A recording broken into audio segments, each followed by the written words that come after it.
L'Australie, le plus ancien des continents. Une terre isolée depuis des millions d'années, à la faune unique au monde. Les hommes et les femmes qui vivent ici ont appris à cohabiter avec les éléments les plus extrêmes, la sécheresse ou les inondations. Ils ont aussi appris à protéger de vastes territoires de leur continent. Prairies, déserts ou montagnes, les parcs nationaux australiens sont d'une incroyable diversité.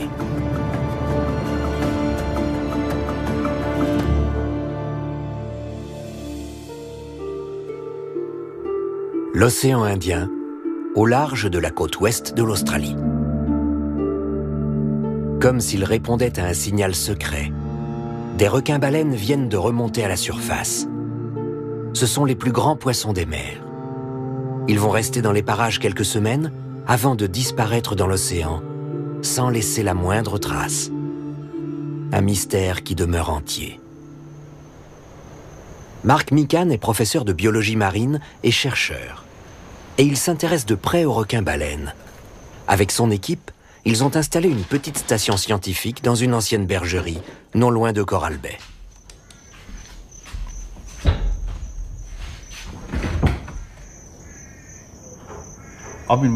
J'étudie les requins-baleines depuis 2001.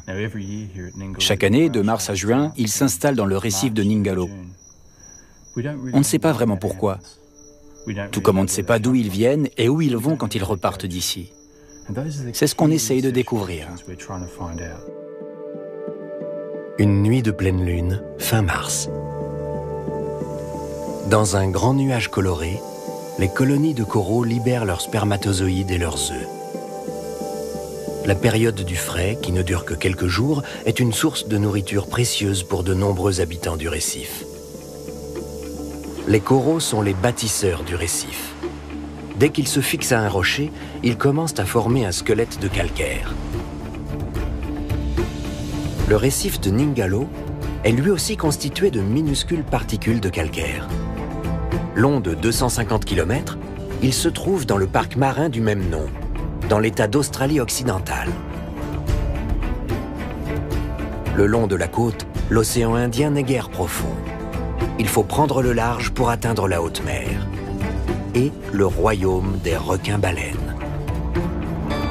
Si les géants osent s'approcher si près du rivage, c'est grâce au récif, où la nourriture est abondante. Bien que la mer soit peu profonde à cet endroit, ils sont difficiles à repérer depuis un bateau.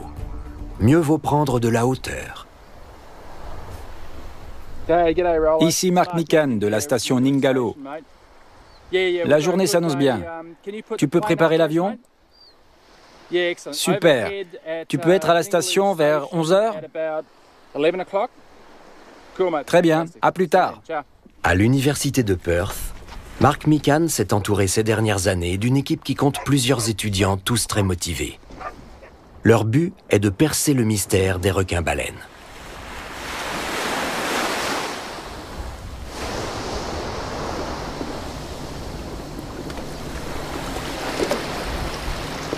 Quand les requins-baleines sont là, de mars à juin, l'équipe se rend chaque jour sur le récif.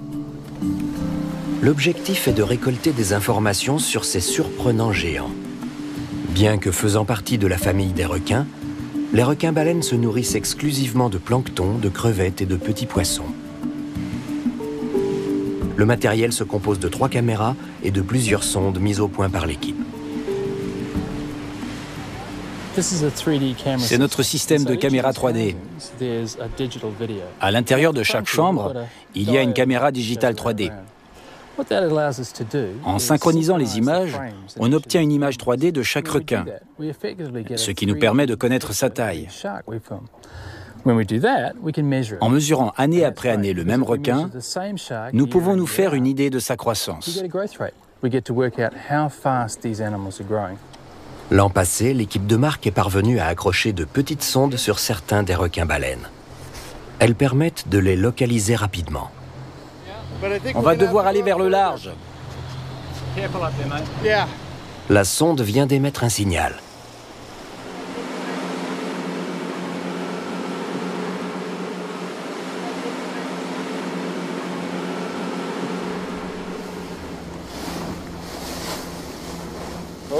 Ah ouais, c'est super ça.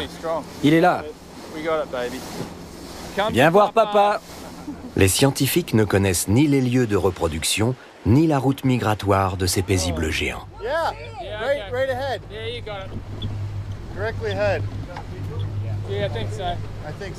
Si tout va bien, la sonde est toujours accrochée à l'animal et a voyagé quelques mois avec lui.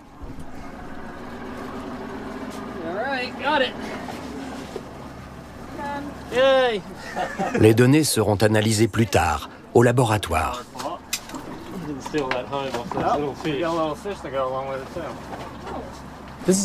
On a mis au point ce système. En fait, c'est bien plus qu'une caméra. L'appareil enregistre aussi la position exacte de l'animal.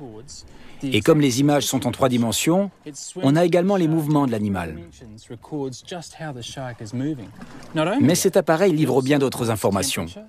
Il permet de mesurer la température, la profondeur, la salinité de la mer, ainsi que de nombreux autres paramètres.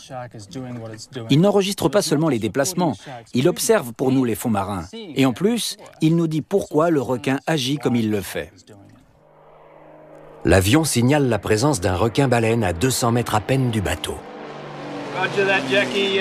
You've got a whale shark at 10 o'clock at 200 meters, yeah?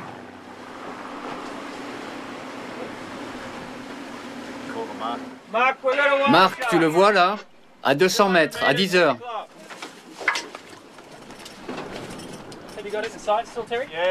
Il est toujours là.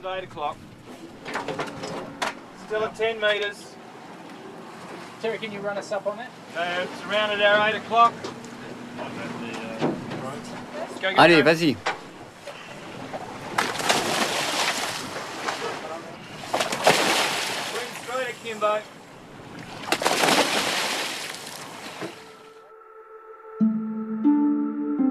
Le temps que l'équipe arrive, le géant a disparu.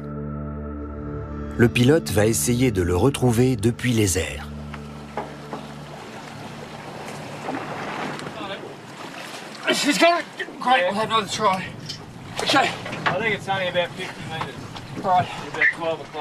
C'est un requin-baleine, mais il a plongé. L'avion l'a repéré là-bas. Tout le monde doit remonter à bord le plus vite possible. L'animal se dirige vers le sud. Il y a peu de chances qu'il aille jusqu'à Shark Bay, la baie des requins, à la pointe sud du récif de Ningalo. À cet endroit, il n'y a plus ni coraux ni nourriture. La baie des requins fait partie du Shark Bay World Heritage and Marine Park, classé au patrimoine mondial de l'UNESCO.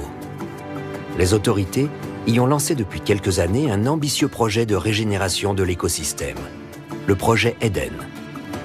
Dans le parc national François Perron, une barrière électrifiée isole la péninsule du reste du continent afin de protéger les espèces endémiques des prédateurs. Le parc abrite aussi un centre de reproduction qui héberge plusieurs espèces de marsupiaux menacés d'extinction.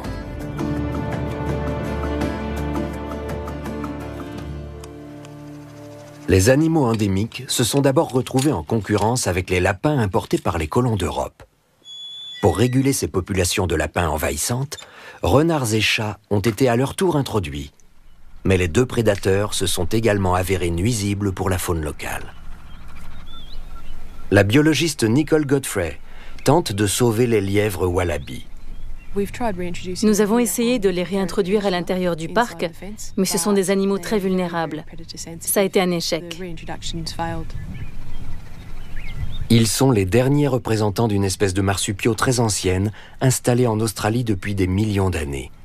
Jusqu'à l'arrivée des Européens, les lièvres wallabies étaient présents dans presque tout l'ouest du continent. Au début, quand nous les avons relâchés dans leur milieu naturel, les animaux se sont bien reproduits. La végétation était assez haute pour leur offrir un abri. Mais malheureusement, ce sont des proies faciles. Ils sont si mignons et si petits. Et quand ils se retrouvent face à un renard ou un chat, ils ne réalisent pas le danger.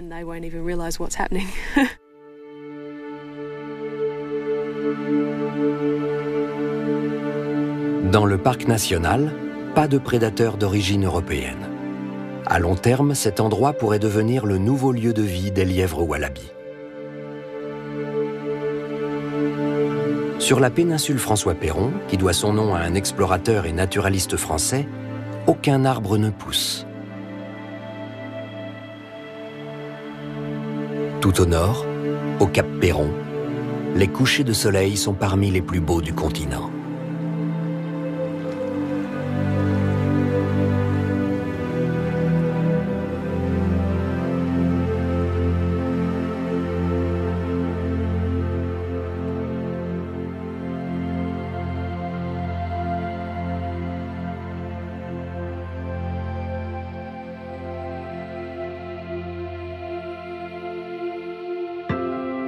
Ce territoire isolé et difficile d'accès est devenu le dernier sanctuaire d'une des espèces les plus rares de marsupiaux. Filmer un bilby est un exploit, d'autant plus qu'il s'agit d'un animal nocturne.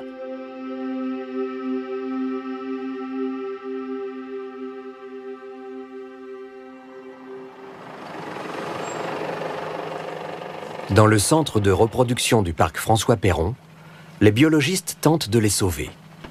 La journée de travail commence dès le lever du jour. Le 5 à langue bleue est encore tout engourdi par le froid de la nuit. Comme les visiteurs lui demandent souvent à quoi ressemble un bilby, Nicole en promène un avec elle.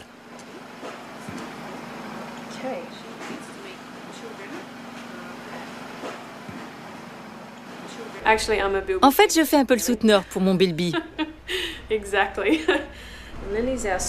Lily est notre ambassadrice. Elle est là pour les enfants lors des visites scolaires quand on leur présente l'espèce. À ce moment-là, on la sort pour leur montrer à quoi ressemble un bilby.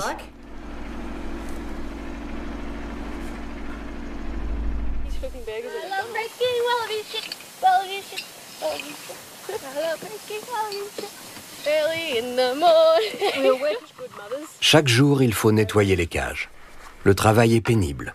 D'autant plus qu'ici, même en hiver, les températures grimpent souvent à plus de 30 degrés en journée. Le sable contient des particules d'oxyde de fer, ce qui lui donne cette couleur rouille.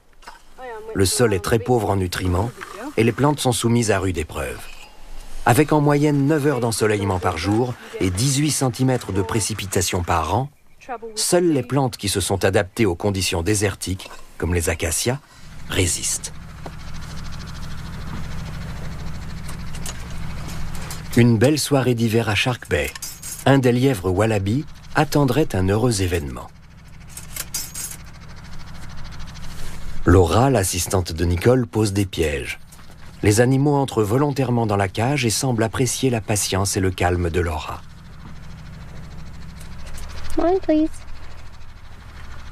Il y a quelques années, elle a déménagé à Perth. La capitale de l'Ouest australien est à 10 bonnes heures de route d'ici. Mais la vie citadine était trop agitée à son goût. Un mois plus tard, elle était de retour à Shark Bay. Depuis, elle n'a plus quitté ses petits protégés. Voici Monty. Elle a été élevée par l'homme. Pour l'instant, nous la gardons ici car c'est une bonne reproductrice. Ça y est, elle y entre.